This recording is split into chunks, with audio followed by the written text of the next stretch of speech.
Dar início ao nosso livro do segundo semestre, a nossa aula de História, a página 10, capítulo 1, o Brasil Espanhol. Vamos ler esse texto. Observe o título dado a este capítulo. O Brasil não pertencia a Portugal? Como poderia ser também dos espanhóis?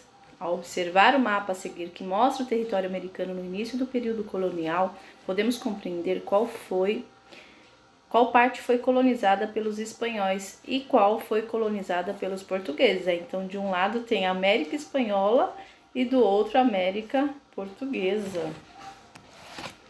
De um lado e do outro. 11. Localize no mapa o território brasileiro que foi ocupado pelos portugueses. Circule esse território e identifique-o como América Portuguesa. É assim que denominamos as terras brasileiras que pertenciam a Portugal. Então, nas nossas aulas, eu irei mostrar para vocês qual é o lado da América Portuguesa. E localize as terras pertencentes à Espanha. Chamamos esse território América Espanhola. Identifique-o no mapa. O Brasil foi colonizado pelos portugueses, porém você verá neste capítulo que em alguns momentos outros povos governaram o nosso território ou parte dele. Além de Portugal, que países governaram o Brasil? Um dos países que governaram o Brasil foi a Espanha, em determinado momento. O trono português ficou sem seu rei. Um rei espanhol passou a governar a Espanha e a América Espanhola, e também Portugal e a América Portuguesa. O que teria acontecido ao rei de Portugal? O mito do sebastianismo. Dom Sebastião era o rei de Portugal. Numa batalha no norte da África, ele desapareceu. Ninguém sabe o que lhe aconteceu de fato. Alguns de seus súditos esperaram sua volta, esperançosos de que nada de mal tivesse ocorrido a ele. Mas o rei nunca mais voltou. Continuamos. Página 12. Leia o poema de Fernando Pessoa e tente entender o que os portugueses sentiram diante do desaparecimento de seu rei. Nevoeiro. Nem rei, nem lei, nem paz, nem guerra. Define como perfil e ser este fulgor baço da terra, que é Portugal entristecer, brilho sem luz e sem arder, como o que é o fogo fato o encerra. Ninguém sabe que coisa quer, ninguém conhece que alma tem, nem o que é mal, nem o que é bem. Que ânsia distante perto chora? Tudo é incerto e derradeiro, tudo é disperso, nada é inteiro.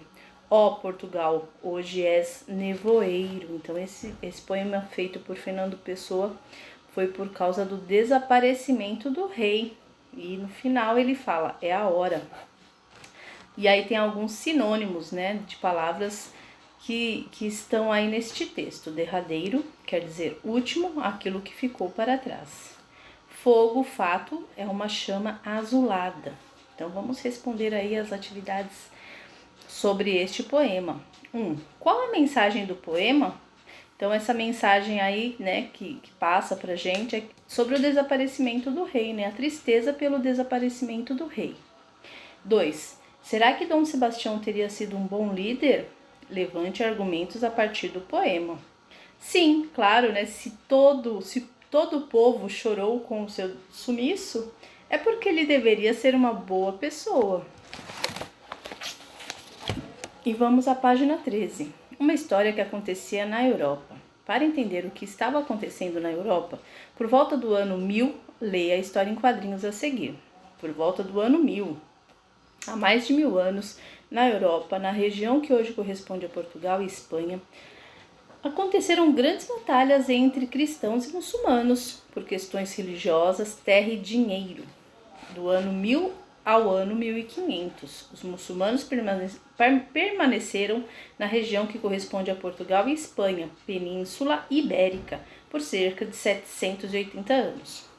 Ano de 1578, olha aí o trono, né, o reino de Portugal.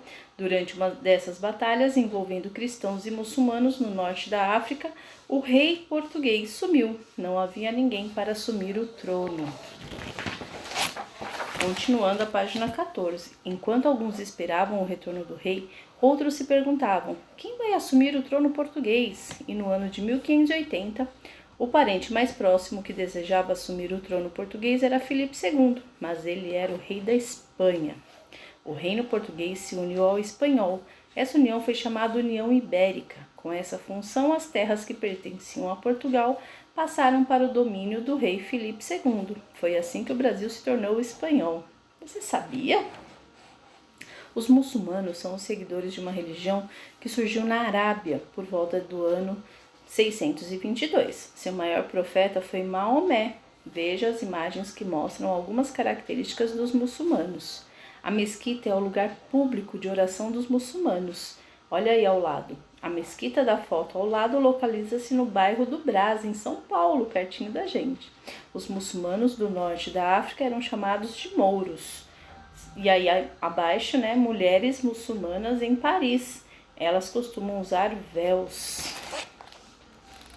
Interessante, página 15. Observando a história em quadrinhos, responda: quais são os países que fazem parte da Península Ibérica? Marque com um X a resposta correta. Então, nós podemos colocar aí Portugal e Espanha, né? Que fazem parte da Península Ibérica. Podemos afirmar que o Brasil já foi um território espanhol? Explique. Sim, o Brasil já pertenceu ao rei da Espanha, por isso foi considerado um território espanhol. Agora é sua vez. Complete os quadrinhos abaixo com os fatos da história.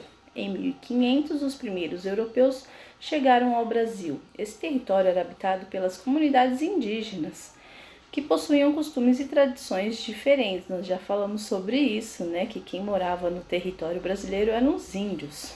E aí, abaixo você vai fazer uma ilustração. Os portugueses tomaram posse do território. O Brasil passou a ser uma colônia de Portugal. Ou seja, o rei de Portugal também governava o Brasil.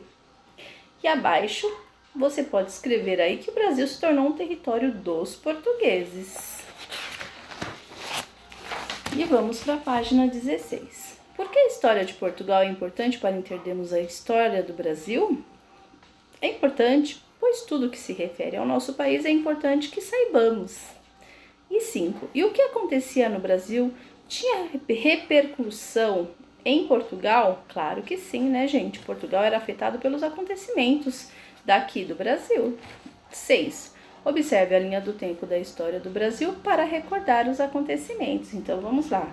1500, né, com a chegada dos portugueses. 1530, com os escravos trabalhando, né, fazendo todo o serviço braçal. E em 1625, aí, com o domínio da Espanha. Agora escreva em seu caderno uma história relatando os acontecimentos da linha do tempo. Preste atenção aos nomes que estão nos navios que aqui chegaram. Então, vocês podem fazer lá no caderno de vocês, no caderno de história, um pequeno resumo dessas 3 figuras aí, certo? E por hoje é só, pessoal. Um beijo, se cuidem!